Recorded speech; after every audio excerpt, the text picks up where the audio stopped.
Bom, então hoje nós vamos começar pelo primeiro capítulo, que se chama Dois Amigos, do livro Há 2000 anos. Na semana passada nós lemos o prefácio, que é muito importante, é interessante a gente entender.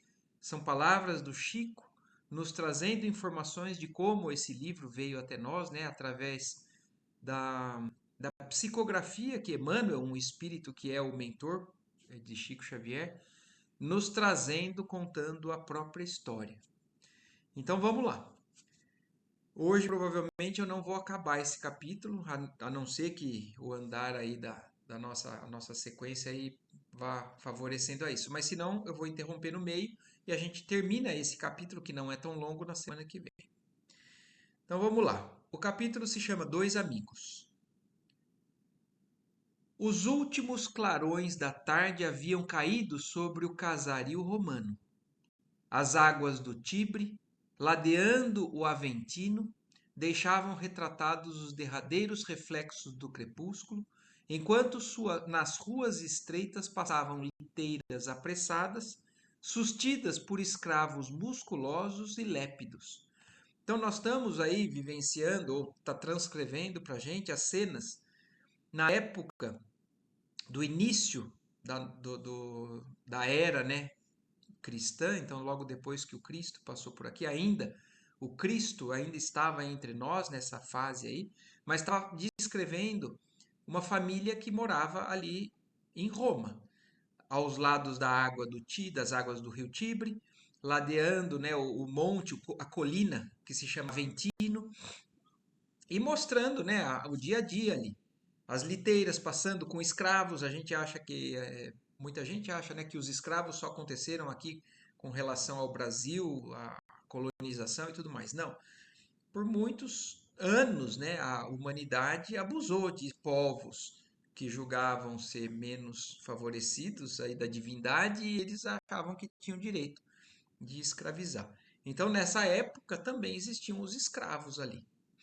Nuvens pesadas amontoavam-se na atmosfera, anunciando aguaceiros próximos, e as últimas janelas das residências particulares e coletivas fechavam-se com estrépito, ao sopro dos primeiros ventos da noite. Entre as construções elegantes e sóbrias, que exibiam mármores preciosos no sopé da colina, um edifício havia que reclamava a atenção do forasteiro pela singularidade das suas colunas severas e majestosas. Uma vista de olhos ao seu exterior indicava a posição do proprietário, dado o aspecto artístico e imponente. Então, essa casa que estão chamando a atenção, né, num desses bairros de Roma, é o que já começa a descrição para a gente do que a gente vai conhecer. Essa jornada, essa encarnação do espírito de Emmanuel, que na época era um senador romano que se chamava Públio Lentulus. Então aqui segue ele descrevendo tudo isso e agora ele fala: era de fato a residência do senador Públio Lentulus Cornélius, homem ainda moço, que à maneira da época exercia no Senado funções legislativas e judiciais de acordo com os direitos que lhe competiam, como descendente de antiga família de senadores e cônsules da República. Então ele já vinha de uma família tradicional, né, de ser algum político ali do local, né, de Roma. O império, fundado com Augusto, havia limitado os poderes senatoriais, cujos detentores não exerciam nenhuma influência direta nos assuntos privativos do governo imperial, mas mantiveram a hereditariedade dos títulos e dignidades das famílias patrícias, estabelecendo as mais nítidas linhas de separação das classes na hierarquia social. Então, nessa era, né, quando Augusto, o imperador romano da época, ele funda o império, ele acaba tirando um pouco o poder dos senadores, mas mantém. Eles têm, de certa forma, um prestígio. Eles continuam com alguma posição social que, inclusive, como fala ali, né? faz a separação das classes sociais. São 19 horas. São 19 horas de um dia de maio, de 31 da nossa era. Olha aqui, já pontuando para a gente em quando que isso acontece. O ano de 31 da era em que nós vivemos. Então Jesus ainda não tinha sido crucificado. Públio Lentulus, em companhia de seu amigo Flamínio Severus, então são os dois amigos que nesse capítulo eles trazem algumas informações para a gente, né? Então, Públio Lentulus com esse amigo Flamínio Severus, na casa de Públio Lentulus, né, num dia qualquer de maio do ano de 31. Reclinado no triclínio, termina o jantar enquanto Lívia, a esposa, expede ordens domésticas a uma jovem escrava etrusca. Lívia é a esposa de Públio Lentulus. O anfitrião era um homem relativamente jovem, aparentando menos de 30 anos de idade. Então, olha isso, agora começa a descrever Públio Lentulus. Emmanuel, hoje, né? Mas na época, Públio Lentulus. Então, no ano de 31, ele tinha 30 anos. Menos de 30 anos aparentando.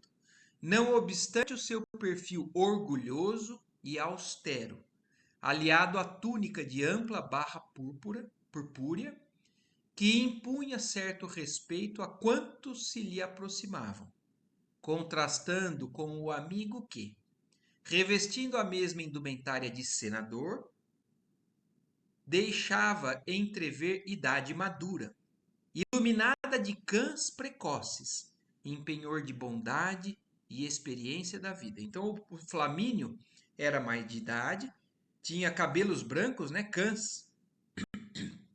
Algumas palavras são como o próprio Emmanuel falou no prefácio, né?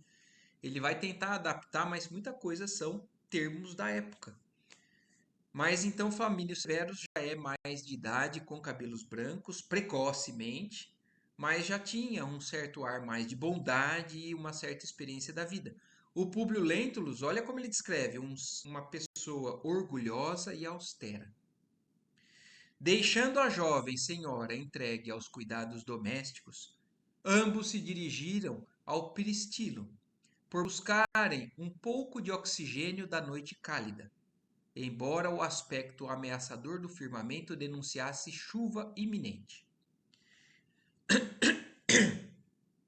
A verdade, meu caro Públio, exclamava Flamínio, pensativo, é que te consomes a olhos vistos. Trata-se de uma situação que precisa modificar-se sem perda de tempo. Já recorreste a todos os facultativos no caso de tua filhinha? Então, olha aqui para a gente entender, né? Públio Lentulus está passando por um problema. Apesar de ser senador, apesar de ter riqueza, influência, ele está passando por um problema com a saúde da filha. E, como o Flamínio está falando, ele está se consumindo a olhos vistos. Então, ele está prejudicando a própria saúde, o estado, né, orgânico dele. E aí, quando ele fala, pergunta, né, ele fala, infelizmente, retorquia o Patrício com amargura, já lancei mão de todos os recursos ao nosso alcance. Ainda nestes últimos dias, minha pobre Lívia levou-a a distrair-se em nossa vivenda no Tibur.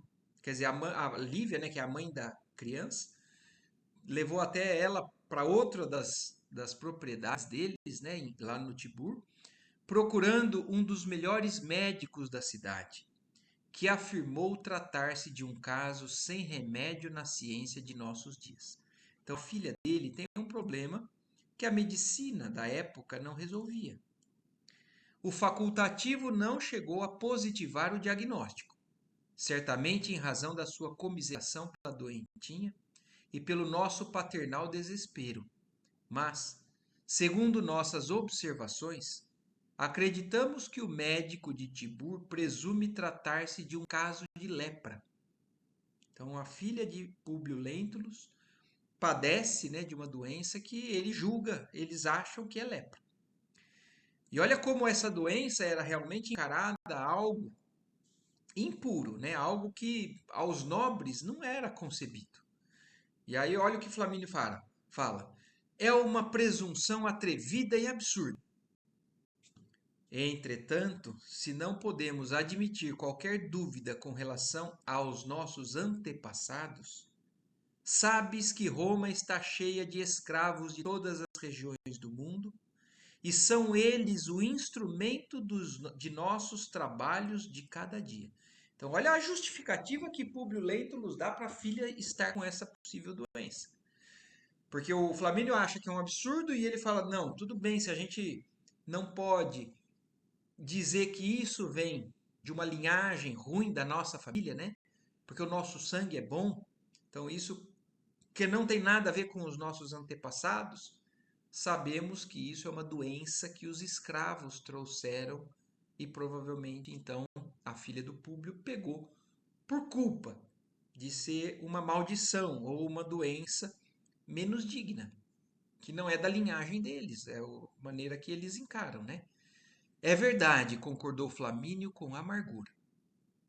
Um laivo de perspectivas sombrias transparecia na fronte dos dois amigos, enquanto as primeiras gotas de chuva satisfaziam a sede das roseiras floridas que enfeitavam as colunas graciosas e claras.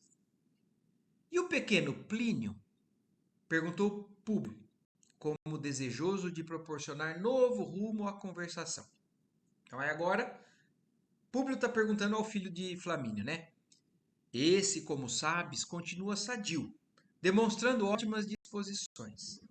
Calpurnia atrapalha-se a cada momento para satisfazer-lhe os caprichos dos 12 anos incompletos. Às vezes, é voluntarioso e rebelde, contrariando as observações do velho Parmênides, só se entregando aos exercícios da ginástica quando muito bem lhe apraz. No entanto, tem grande predileção pelos cavalos. Imagina que, no momento de reflexão própria da idade, burlando toda a vigilância do irmão, concorreu a uma tirada de bigas realizada nos treinos comuns de um estabelecimento esportivo do Campo de Marte, lá em Roma, né? Então aquele filho dele, né, com idade tão baixa, fazendo nessas peripécias. E ainda burlando e entrando, né, nessa corrida de bigas, obtendo um dos lugares de maior destaque. Imagina a criança até chegando lá em boa posição. Quando contemplo meus dois filhos, lembro-me sempre da tua pequena Flávia Lentulha. Então, a filha de Públio Lentulus se chama Flávia Lentulha. E dizem, né, depois eu vou confirmar mais, mas Chico Xavier era Flávia nessa encarnação. Porque bem sabes dos meus propósitos para o futuro no sentido de estreitar os antigos laços que prendem as nossas famílias. Então, para eles, né, como acontecia muito na época, casar, né, os filhos para que os bens ou para que a linhagem cada vez fosse mais. Então, o filho do Flamínio era idealizado para que fosse se casar com a Flávia, filha do Públio Lentulus. Públio ouvia o amigo calado, como se a inveja lhe espicaçasse o coração carinhoso de pai. Todavia, revidou, apesar de nossos projetos, os álgures não favorecem nossas esperanças, porque a verdade é que minha pobre filha, com todos os nossos cuidados, mais parece uma dessas infelizes criaturinhas atiradas ao velabro. Ao velabro, né? Então, ao lugar onde eram colocados esses leprosos, os doentes ali, né? Na cidade de Roma. Contudo, confiemos na magnanimidade dos deuses. Dos deuses? Repetiu Públio, com mal disfarçado desalento. A propósito desse recurso imponderável, tenho escogitado 1000 teorias no cérebro fervilhante. Então, como acontece com muitos, né, que passam por problemas de saúde na família, até a divindade a gente costuma questionar. E Públio estava justamente questionando isso. Porque apesar dele achar que deveria ser um protegido, né, dos deuses, ele tem um caso de uma filha com uma doença incurável que está consumindo ele. E está chegando, como ele falou agora, né? Tenho até escogitado 1000 teorias no meu cérebro com relação a, ao amparo da divindade para com a minha família, para comigo, né? Há tempos em visita à tua casa, tive ocasião de conhecer mais intimamente o teu velho liberto grego. Então ele está viajando na forma de interpretar o que se entendia, né, por divindade da época. E olha o que ele está falando. Uma conversa que ele teve com o antigo liberto do Flamínio, né, um grego. Nessas conversas, né, que é o tal do Parmênides, que ele citou antes, que cuida dos filhos deles, né? Parmênides falou-me da sua mocidade e permanência na Índia, dando-me conta das crenças hindus, com as suas coisas misteriosas da alma. Então, olha aqui, ó, Lela, até Silvia, que você assistiu, né, há pouco tempo, o que o Jorge Elahá falou naquela palestra. Olha agora, na época não se tinha. É, na verdade, Jesus estava chegando no mundo para trazer um despertar da humanidade com relação a uma paternidade de um Deus bom, de um Deus justo, amoroso, mas muito tempo se passou e a humanidade corrompeu a ideia da reencarnação, que veio ser depois mais bem estabelecida, né, e escrita pelo Espiritismo, mas o Espiritismo não é a religião que falou sobre a reencarnação pela primeira vez. Lá, ó, como está falando, na época em que eles estão descrevendo, um dos ex-escravos de Flamínio tinha tido um tempo na Índia e lá ele aprendeu coisas, crenças dos hindus sobre as teorias misteriosas da alma. E aí olha o que Públio está pensando com relação ao que está acontecendo com a filha. Acreditas que cada um de nós possa regressar, depois da morte, ao teatro da vida em outros corpos? Uma pergunta antes mesmo de ter nascido para eles a ideia do Cristo. De modo algum, replicou Flamínio energicamente. Parmênides, não obstante o seu caráter precioso, leva muito longe as suas divagações espirituais. Então, para Flamínio, é uma loucura, né? Apesar de ele ser uma pessoa de bom caráter, ele viaja nesse assunto. Mas, para quem acha, para quem está tudo bem, né? As coisas podem continuar na zona de conforto. Agora, Públio Lentulus está sendo tirado dessa zona de conforto. Ele tem uma filha que aparentemente foi condenada pelos deuses a sofrer uma doença que não tem cura. E aí ele começa a refletir. Assim acontece conosco também. Mas e aí ele começa a buscar justificativa para isso e encontra explicações nessa conversa com esse ex-escravo. E aí, quando Flamínio fala isso, ele continua explicando, né? Entretanto, meu amigo, começo a pensar que ele tem razão. Como poderíamos explicar a diversidade da sorte neste mundo? Então, como explicar uns tendo tudo de bom e outros só desgraça na vida, doença, morte, barbaridades? E apesar de serem religiosos, uns parecem ser beneficiados e outros não. Será que Deus é tão injusto assim?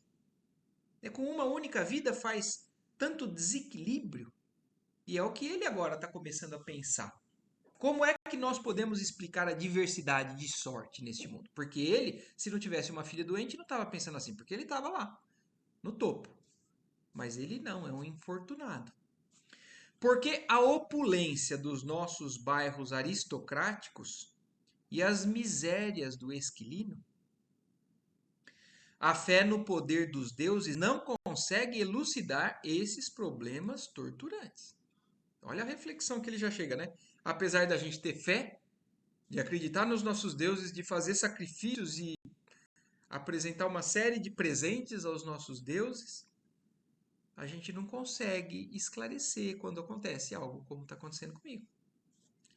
Vendo minha desventurada filhinha com a carne dilacerada e apodrecida, sinto que o teu escravo está com a verdade. Que teria feito a pequena Flávia nos seus 7 anos incompletos para merecer tão horrendo castigo das potências celestiais? Que alegria poderiam encontrar as nossas divindades nos soluços de uma criança e nas lágrimas dolorosas que nos calcinam o coração? Não será mais compreensível e aceitável que tenhamos vindo de longe com as nossas dívidas para com os poderes do céu?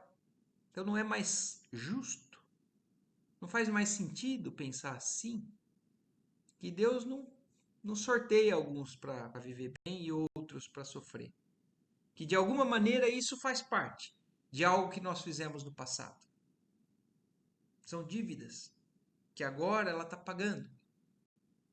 Flamínio Severus meneou a cabeça, como quem deseja afastar uma dúvida, mas retomando o seu aspecto habitual, obtemperou com firmeza. Então, apesar de fazer um pouco de sentido, a razão, né, o orgulho e a religião faz com que afaste isso. E isso acontece também conosco hoje em dia. Às vezes eu estou enraizado numa religião e me vêm verdades novas que fazem sentido, mas por orgulho ou porque eu não quero sair da minha zona de conforto, eu afasto essas ideias. E aí Flamínio obtempera, então.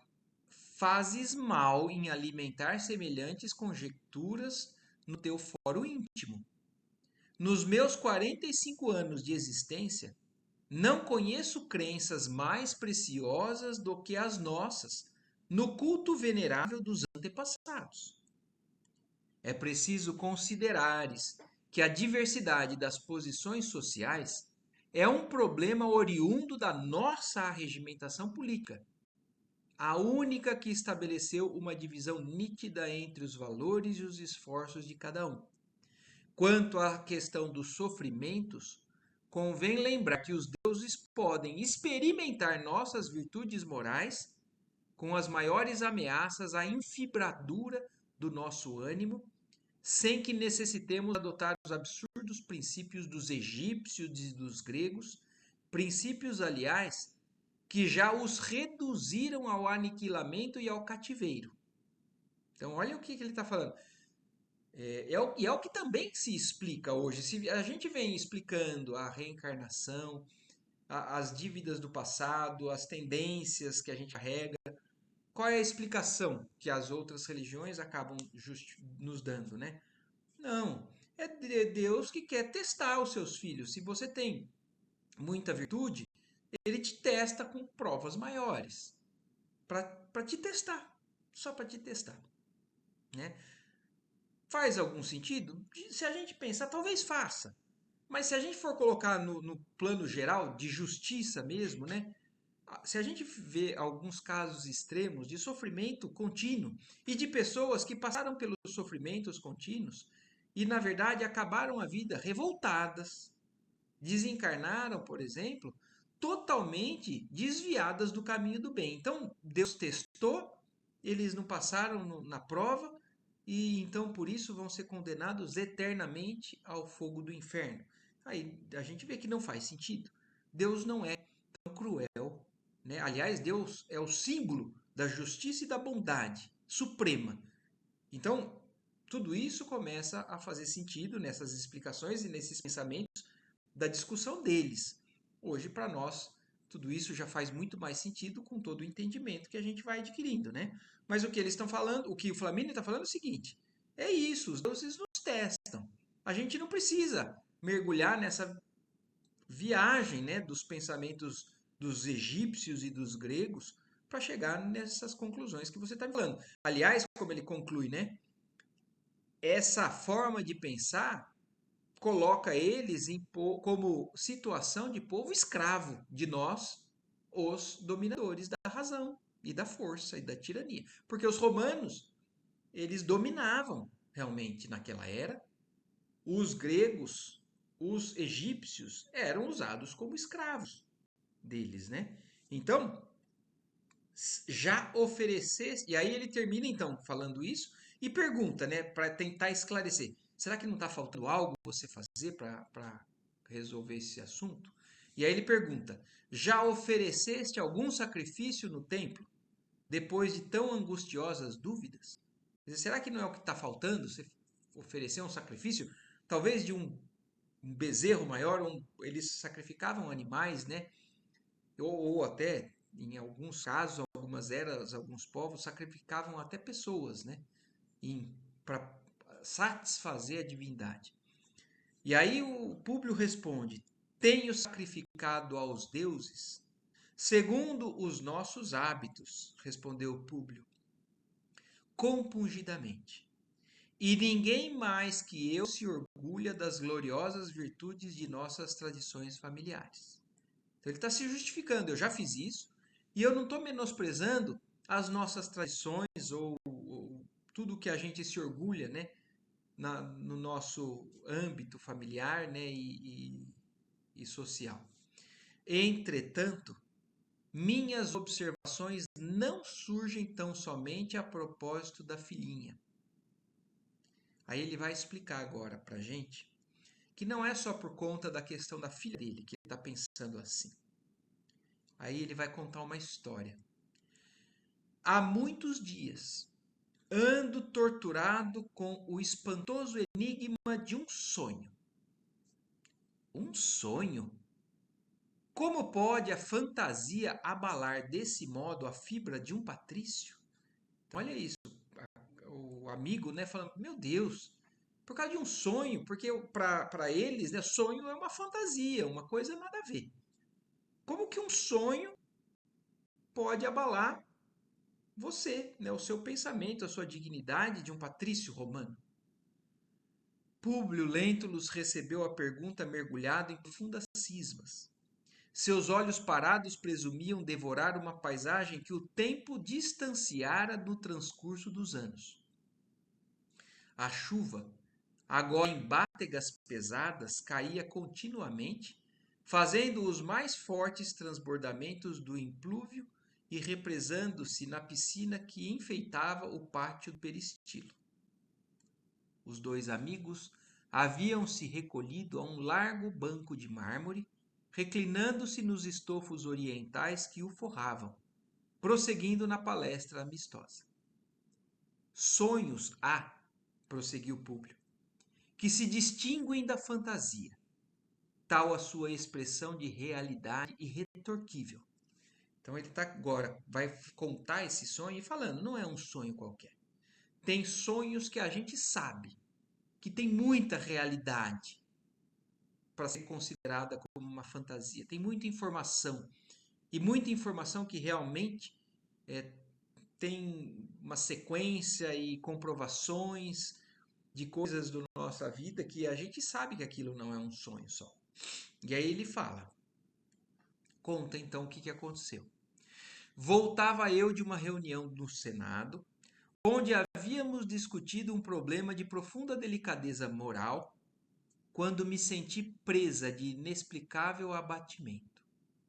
Recolhi-me cedo e, quando parecia divisar junto de mim a imagem de Temis, então Temis, né, como vários deuses que a gente sabe que eles tinham na época, né, era uma era politeísta, principalmente ali para os romanos. Então Temis, se a gente clicar aqui vai falar, né, na mitologia grega, era a deusa guardiã dos juramentos do homem e da lei. Então, a presença de Temis ali para ele significava a presença de uma divindade que era uma julgadora. A divindade capaz de julgar alguma coisa porque, como ele falou, eles estavam no Senado discutindo alguma coisa de profunda delicadeza moral, quando ele se sente diferente, e aí ele parece ver a imagem dessa deusa julgadora que guardamos no altar doméstico, considerando as singulares obrigações de quem exerce as funções da justiça. Então, para ele, como um senador, eles achavam que Temis era uma estátua, uma divindade que eles deveriam respeitar e cultuar, porque eles deveriam agir em nome da justiça, eles deveriam ser justos. Senti que uma força extraordinária me selava as pálpebras cansadas e doloridas. Então, nesse momento, ele sente uma força que fecha os olhos dele, como se fosse um sono muito pesado que estava se abatendo sobre ele. No entanto, via outros lugares, reconhecendo paisagens familiares ao meu espírito, das quais me havia esquecido inteiramente. Então, olha a sensação que ele já começa a descrever. Ele sente esse sono profundo e ele começa a ver outros lugares, como se o espírito dele já tivesse nesses outros lugares, e para ele aqueles lugares eram conhecidos, apesar de que conscientemente, como Públio, ele não sabia o que era, mas pareciam familiares, como se ele tivesse esquecido, mas que aquilo fazia parte de um passado dele. Realidade ou sonho? Não o sei dizer. Mas vi-me revestido das insígnias de cônsul ao tempo da República. Então, olha isso. Públio está tendo uma visão de uma encarnação passada dele. Na época em que ele era cônsul, no tempo em que não tinha o império, era a República. Parecia-me haver retrocedido à época de Lúcio Sérgio Catilina.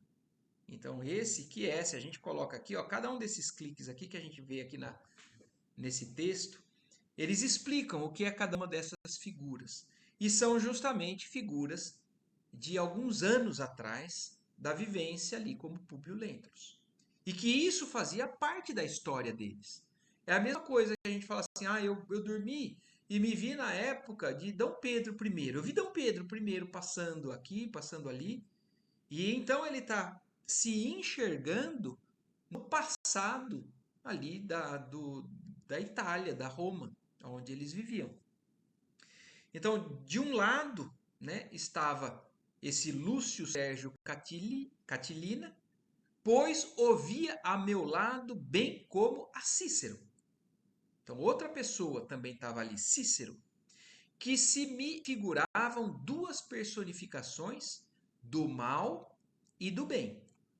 Então, no contexto histórico, se a gente for pesquisar a história, a gente encontra esses nomes ali.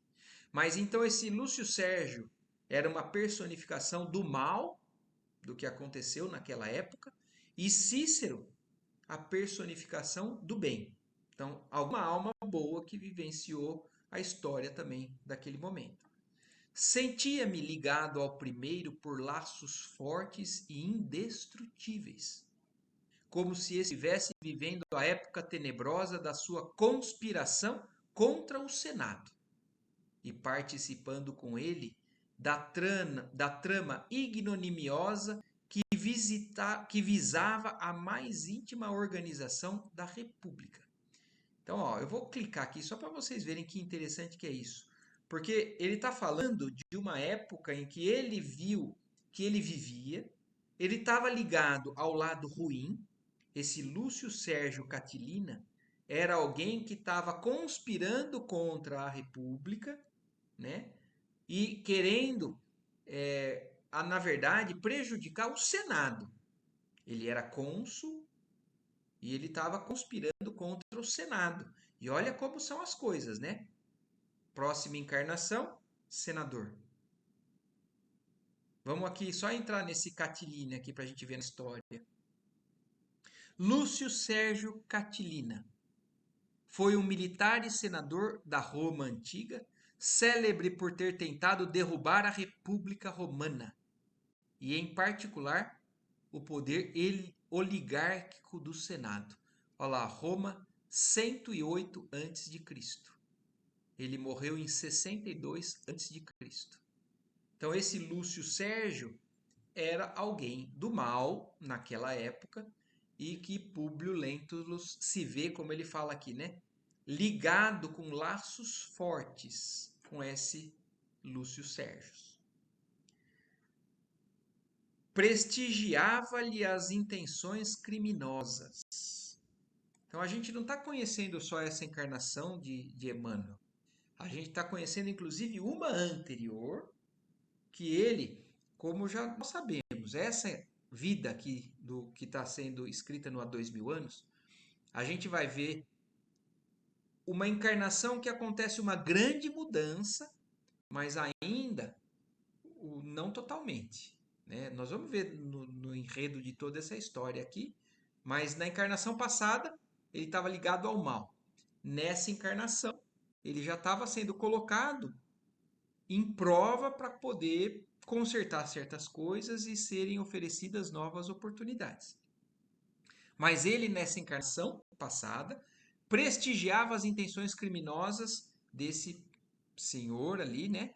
Aderindo a todos os seus projetos com a minha autoridade administrativa, assumindo a direção de reuniões secretas, onde decretei assassínios nefandos. Num relâmpago, revivi toda a tragédia, sentindo que minhas mãos estavam nodoadas de sangue e das lágrimas dos inocentes. Então, olha a gente já começando a entender o que está acontecendo com Públio nessa encarnação, passando um problema de saúde, um sofrimento com uma pessoa querida da família, uma filha. Na encarnação passada, então nesse ele é um senador, pode ter orgulho, pode ser, mas ele está tentando ser justo. Ele está trabalhando numa busca de uma certa retidão.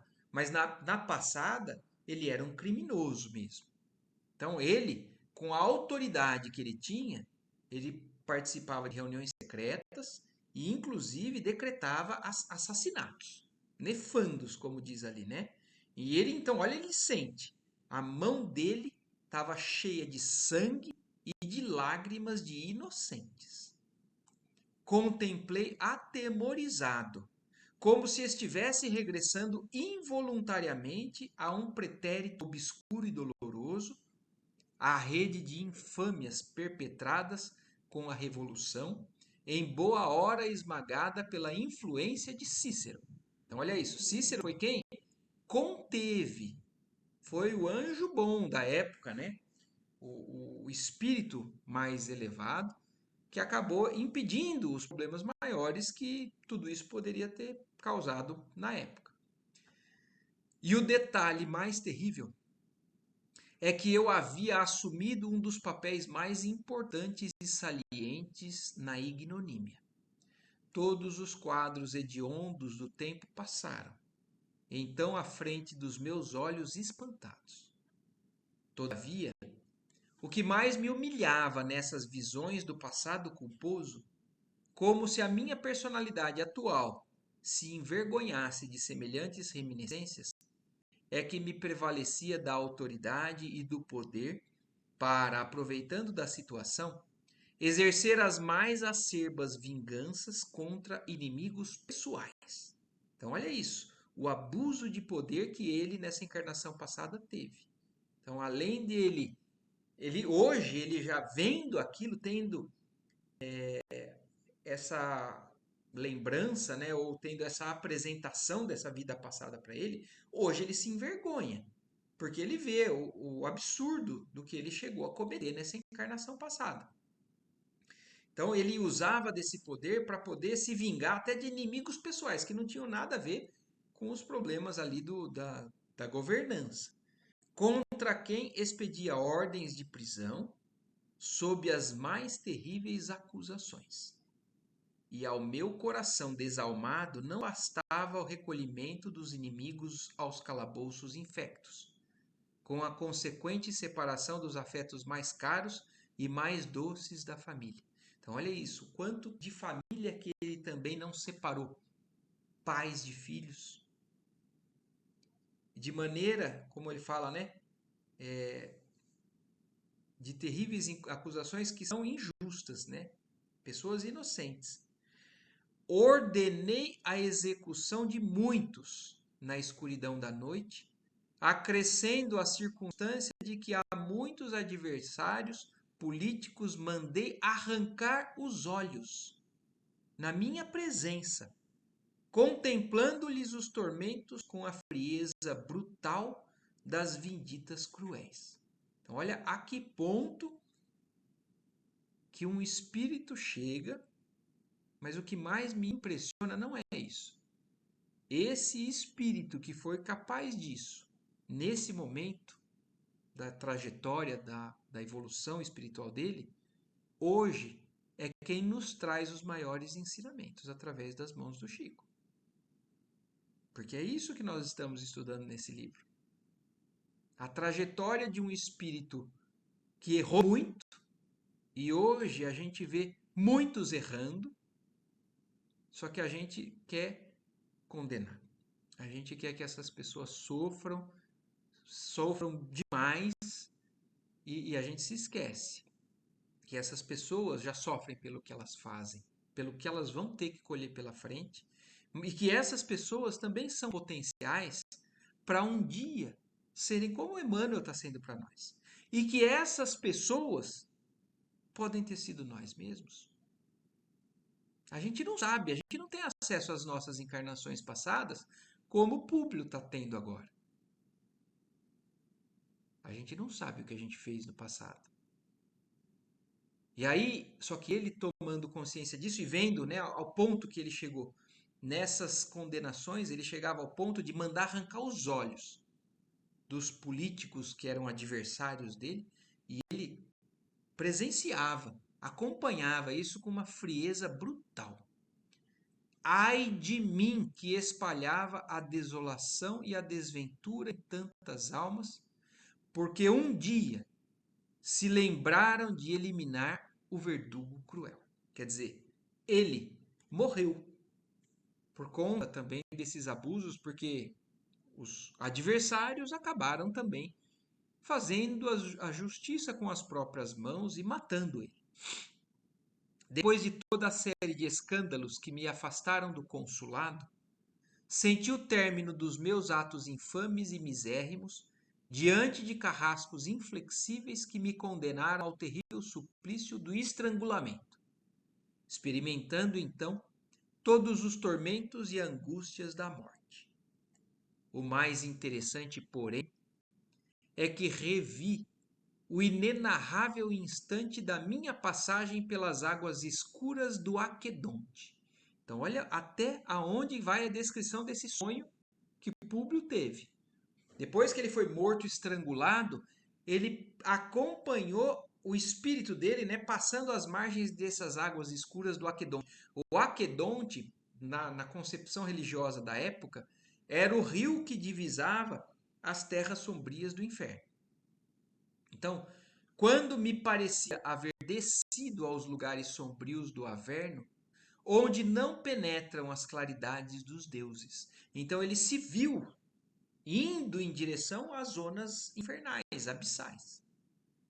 A grande multidão de vítimas acercou-se então de minha alma angustiada e sofredora, reclamando justiça e reparação, e rebentando em clamores e soluços que me pareciam no recôndito do coração. Então, olha, encontrando, né, a colheita do plantio que ele fez depois da morte. Então, a muitos ele matou, abusou, mas como ninguém morre, esses espíritos do lado de lá só ficaram esperando ele. Ele também sofreu, né, por a morte por estrangulamento, por conta das barbaridades. E do lado de lá, o que encontra? O inferno, né, entre aspas, como se concebia para eles, né? Então a mentalidade deles era que eles estavam indo nesse ambiente. E com quem que ele se encontra? Com todos aqueles que ele tirou a vida e espiritualmente estavam ali, revoltados, só esperando a chegada dele. Por quanto tempo estive assim prisioneiro desse martírio indefinível? Não sei dizê-lo. Apenas me recordo haver lobrigado a figura celeste de Lívia, que no meio desse turbilhão de pavores, estendia-me as mãos fúlgidas e carinhosas. Então, olha até o que ele escreve. Lívia, a atual esposa dele, estava lá atrás. E no meio de tanto terror, só uma coisa, né, parece com luz ali, com auxílio, com alguma esperança para ele. E era a figura de Lívia, né, estendendo a mão, né, para ele, de alguma maneira, tentando auxiliar ele. Afigurava-me que minha esposa me era familiar, de épocas remotíssimas, quer dizer, também da mesma maneira que ele falou, eu conheço já esses locais, a Lívia não era Lívia, mas para ele era alguém que ele já conhecia, mas era Lívia. Então, me era familiar de épocas remotíssimas, porque não hesitei um instante em lhe tomar as mãos suaves que me conduziram a um tribunal, onde se alinhavam figuras estranhas e venerandas. Cãs respeitáveis aureolavam o semblante sereno desses juízes do céu. Então, cabelos brancos, né? Ele foi levado a um tribunal nesse ambiente que pareciam figuras celestes, né? Figuras justas, emissários dos deuses para julgamento dos homens da terra. A atmosfera caracterizava-se por estranha leveza, cheia de luzes cariciosas que iluminavam, perante todos os presentes, os meus pensamentos mais secretos. Então, olha o que ele está descrevendo. Ele não sabe, primeiro, quanto tempo ele ficou naquela condição lamentável, né? Depois ele foi auxiliado, levado a esse local, um local onde, por mais secreto que fosse o pensamento dele, aquilo não era escondido, aquilo era aberto. Não existiam segredos. Lívia devia ser o meu anjo tutelar nesse conselho de magistrados intangíveis, porque sua destra pairava sobre minha cabeça, como a impor-me resignação e serenidade, a fim de ouvir as sentenças supremas. Então, naquele momento, ela, de alguma maneira, influenciou nele a vibrações e atitudes para que ele se comportasse e ouvisse o que ele teria que ouvir ali, né? Desnecessário será dizer-te do meu espanto e do meu receio diante desse tribunal que eu desconhecia, quando a figura daquele que me pareceu a sua autoridade central dirigiu-me a palavra exclamando: Públio Lentulus, a justiça dos deuses, na sua misericórdia, determina tua volta ao turbilhão das lutas do mundo, para que laves as nódoas de tuas culpas nos prantos remissores. Então, olha isso. Como realmente a questão da justiça perante atos do passado.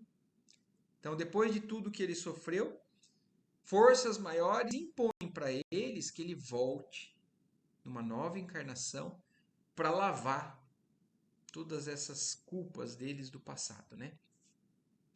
Olha as determinações. Viverás numa época de maravilhosos fulgores espirituais, lutando com todas as situações e dificuldades. Não obstante o berço de ouro que te receberá ao renasceres, a fim de que edifiques tua consciência denegrida. Então, olha que interessante um planejamento reencarnatório, como tudo existe razão. Até a família onde a gente nasce, com a educação que a gente tem. Que muitas vezes, olha, no caso dele, uma consciência denegrida vai nascer numa família com berço de ouro, onde ele vai ter uma educação para, de alguma maneira, colocar alguns valores que ele não tinha. Mas, apesar, como eles falam, né, não obstante o berço de ouro que você terá para que edifique uma nova consciência. Então, uma criança, quando nasce, por que a criança nasce, né, tão maleável em aprendizado, né? Justamente para poder desfazer certos empedramentos de encarnações passadas. E ela, então, essa criança numa família com a cultura, a educação daquela família, muita coisa é incutida, é acrescentada, até chegar à adolescência, onde a gente sabe que acontecem os conflitos. Então, aí na adolescência, a bagagem do passado conflita com a educação do presente e algumas coisas acontecem. E algumas escolhas são feitas também, para que se perpetue alguns vícios do passado, que são tendências que a gente carrega, ou que a gente avance através da educação que foi recebida nessa nova oportunidade. Mas eles continuam descrevendo o que está planejado para ele nessa. Apesar de nascer em berço de ouro, para ter uma consciência mais edificada, nas dores que te purificam e regeneram, feliz de ti se bem souberes aproveitar a oportunidade bendita da reabilitação pela renúncia e pela humildade. Então, todos nós, quando a gente reencarna, a gente tem a oportunidade bendita de ser feliz se aproveitar essas oportunidades. Mas a gente também tem o livre-arbítrio e negar e recuar, que não é dar spoiler, porque a gente já sabe um pouco do que acontece com o público ainda nessa encarnação, é de muita dificuldade, é de ainda perpetuação do orgulho dele até o final da encarnação, que aí é onde começa a perceber outras coisas. Mas ele, apesar de tudo isso, no meio onde ele poderia, como ele fala aqui, né, aproveitar a oportunidade bendita, pela renúncia e humildade, ele na verdade acaba escolhendo o egoísmo e o orgulho. Não renunciar a certas coisas. Não, eu quero para mim. Não ser humilde. Não, eu não vou descer desse pedestal. Eu não tenho o que aprender, eu tenho que mandar. E infelizmente, Públio, apesar de todo esse planejamento, ele ainda desliza bastante no meio desse caminho que nós vamos ver. Determinou-se que sejas poderoso e rico. Olha isso. Está tudo determinado. O que nós temos, o que nós deixamos de ter. Determinou-se que sejas poderoso e rico, a fim de que, com o teu desprendimento dos caminhos humanos, no instante preciso, possas ser elemento valioso para os teus mentores espirituais. Então ele tinha planejamento de um preparo para os mentores espirituais dele poderem agir através desse canal aberto. Terás a inteligência e a saúde, a fortuna e a autoridade, como ensanchas a regeneração integral de tua alma, porque chegará um momento em que serás compelido a desprezar todas as riquezas e todos os valores sociais, se bem souberes preparar o coração para a nova senda de amor e humildade, de tolerância e de perdão, que será rasgada em breves anos a face escura da terra. Então, nesse momento em que ele passaria por certas dificuldades, ele teria tudo na mão para reverter um passado cheio de culpas, né? E essa doença da filha estava provavelmente em todo esse planejamento também. A vida é um jogo de circunstâncias que todo espírito deve entrosar para o bem, no mecanismo do seu destino. Aproveita, pois, essas possibilidades que a misericórdia dos deuses coloca ao serviço da tua redenção. Então, olha, aos olhos de nós, os encarnados, a vida dele é uma vida cheia de desgraça, talvez, né? Como ele está falando, eu sou um infortunado, eu tenho tudo e minha filha está doente, eu não posso salvar e ela vai. E além de tudo, é essa doença. Então, e olha aos olhos do planejamento espiritual. Possibilidades que a misericórdia dos deuses colocam ao serviço da tua redenção. Não desprezes o chamamento da verdade quando soar a hora do testemunho e das renúncias santificadoras. Lívia seguirá contigo pela via dolorosa do aperfeiçoamento. Então, olha isso. Lívia, lá, naquele ambiente já de julgamento, que é um anjo para ele, é o espírito que vai reencarnar ao lado dele para poder continuar dando suporte. E quantas pessoas também nós não temos ao nosso lado que muitas vezes são esse suporte, né? E nela encontrarás o braço amigo e protetor para os dias de provações ríspidas e acerbas. O essencial é a tua firmeza de ânimo no caminho escabroso, purificando tua fé e tuas obras na reparação do passado delituoso e obscuro. Então aqui termina a descrição desse sonho, né? Aí, ó, aqui ele fala, a essa altura a voz altiva do Patrício ia se tornando angustiosa e dolorosa. Ele estava contando tudo isso para o Flamínio, o grau de detalhes, né, que tem, inclusive com informações históricas relevantes, foi o que ele falou para o Flamínio. Tem sonhos que não são sonhos, não podem ser. Tamanha o realismo do que tem de informação na passagem, né? E ele descreve tudo isso nos mostrando que realmente ele teve acesso à encarnação passada dele, entendendo o que ele fez de errado, para onde ele foi depois desse erro e o que foi planejado para que ele tivesse vivenciando agora essas dificuldades que estava vivenciando. Mas ainda assim são só informações que são dadas e dali para frente ele continua tendo livre-arbítrio para escolher o que fazer disso, né? Seguir, aceitar, abnegar e com humildade poder apagar todo aquele passado doloroso que ele causou em tantas pessoas, ou ainda está com algumas dificuldades, ou o orgulho, e tudo isso é o que nós vamos ver. Hoje, nós vamos parar por aqui. Eu passei um pouquinho do meio do capítulo, mas não vai dar para a gente chegar até o final. Mas ele acabou de contar o sonho, então na próxima semana a gente vai ver a sequência dessa conversa com o Flamínio ouvindo isso, como que reage e o que acontece dali para frente. Certo, gente?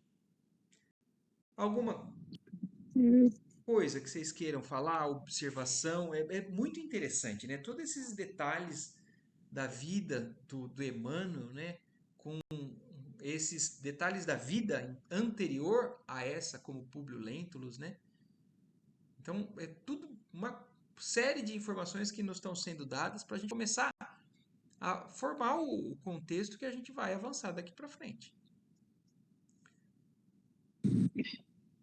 Nossa, Marco, eu não sabia que o Chico tinha sido... É filha, né? Você falou? A filha do Públio Lentulus. A filha doente do Públio. Ah, tá. Eu vou ver, Ádila, certinho onde está essa informação para a gente só confirmar isso daí. Sim, sim. Mas eu já ouvi de mais de uma pessoa que me é fonte segura a respeito disso. Mas eu vou atrás para depois não ficar só no ar, para a gente ter certeza, tá bom? Tá certo. Ô, Marco, a única coisa que eu queria fazer um comentário, acho que no momento em que ele começa a questionar e que ele fala, né, sobre a possibilidade da reencarnação, ele fez algumas perguntas, né, que são aquelas perguntas em relação a por quê, né, porque as diferenças... Foi no Paulo Estevam que no final também, qual livro que qual dos dois que... Acabou, não, no começo, Lela, do outro livro do Obreiros da Vida Eterna, no prefácio, o Rasgando Véus. Ah, é ali, né, que também... Ali eles fazem uma série de perguntas questionando como é que pode, inclusive uma das perguntas que eles fazem é como é que pode uma mãe que pode ter sido destinada a viver no paraíso, com um filho que foi por um erro ser condenado eternamente ao fogo do inferno. Como é que ela pode estar em paz pro resto da vida com um filho que foi abandonado no fogo do inferno? E todas essas perguntas, né? muito parecido. Não, é interessante, né? Porque são as perguntas, na verdade, que no final das contas todo mundo se faz em algum momento. Sim. Mas é incrível como realmente o Espiritismo traz para a gente a clareza e as respostas para essas perguntas. Só uma questão. Exatamente. O esclarecimento para tudo isso, né? Eva, Muito bom. Tudo certo. certinho, né? Acordado? Tô Bom, então foi Tô lindo o acordada. começo, né? Desse livro. Vamos. Lindo. É legal ler de novo, né? É É a terceira vez que eu tô lendo, né? Ah, é? É, então é É. lindo. É lindo. Beleza, então. Muito bom. Então, boa noite para todos. Uma ótima semana. Obrigada, Marcos. Obrigada pela leitura. Imagina, Silvia. Que bom que. Bom chegar aqui. Então, pegou no Obrigada, comecinho, sim. dá pra gente seguir juntos aí. Que delícia. Obrigada, Léo. Um Deus beijo para quiser, né? vocês. Até mais, gente. Boa noite. Tchau, tchau. Beijo,